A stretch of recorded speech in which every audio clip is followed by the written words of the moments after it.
Welcome to our channel.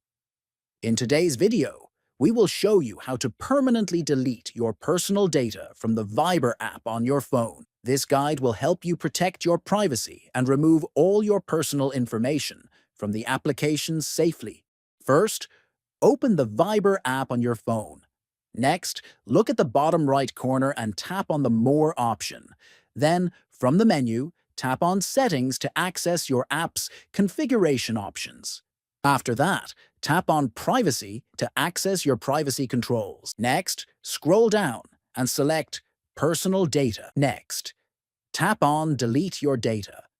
The app will display a confirmation screen explaining that this action will remove all your personal information from Viber. Carefully read the information and then click on Delete Data to proceed. Finally, confirm your decision by tapping on Delete one more time. This action will permanently erase your personal data from the app. In conclusion, deleting your data in Viber is a simple but important process to protect your privacy.